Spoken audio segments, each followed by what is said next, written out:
जय हिंद दोस्तों। तो आजना विडियो में આપણે ધોરણ 12 ભૂગોળ વિષયની જાન્યુઆરી 2025ની દ્વિતીય પરીક્ષાનું સંપૂર્ણ પેપર સોલ્યુશન જોવાના છીએ। માટે વિડિયો પૂરો જોજો, વિડિયોને લાઈક કરજો, તમારા બધા મિત્રો સાથે શેર કરજો। તો ચાલો શરૂ કરીએ આજનો વિડિયો।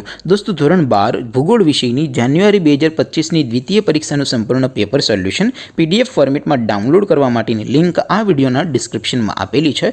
તેના પર ક્લિક કરીને તમે સંપૂર્ણ પેપર સોલ્યુશનની પીડીએફને સૌથી પહેલા ડાઉનલોડ કરી શકો છો।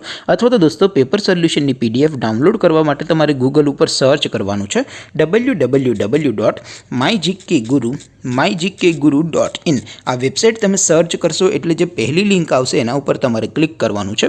जेवुं क्लिक करशो एटले सोल्यूशन माटेनी mygkguru.in आ वेबसाइट ओपन थई जशे। वेबसाइट ओपन थया पछी तमे स्क्रॉल करीने थोड़ाक नीचे जशो तो त्यां तमने द्वितीय परीक्षाना सोल्यूशन माटेना धोरण वाइज लीला रंगना बॉक्स जोवा मळशे। दोस्तों અહીંથી તમે કોઈ પણ ધોરણની બધા જ વિષયોની દ્વિતીય પરીક્ષાના ક્વેશ્ચન પેપર અને તેના સંપૂર્ણ પેપર સોલ્યુશનની પીડીએફ ને સૌથી પહેલા ડાઉનલોડ કરી શકો છો।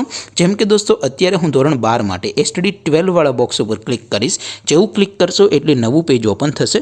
નવું પેજ ઓપન થાય એમાં તમે સ્ક્રોલ કરીને થોડાક નીચે જશો તો ત્યાં તમને STD 12 commerce and arts paper solution 2025 નું એક બોક્સ જોવા મળશે।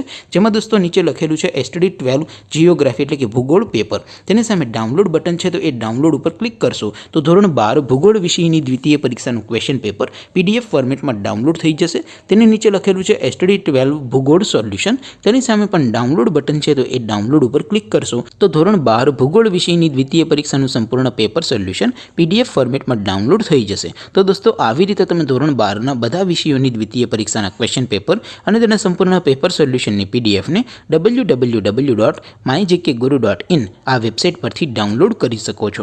તેમ છતાં કોઈ ક્વેરી હોય, કોઈ પ્રશ્ન ન સમજાતો હોય તો નીચે કોમેન્ટ કરીને પૂછી શકો છો। અધરવાઇઝ આપણે નવા વિડીયોમાં મળીશું, ત્યાં સુધી રજા આપો। આવજો દોસ્તો। જય હિન્દ, વંદે માતરમ।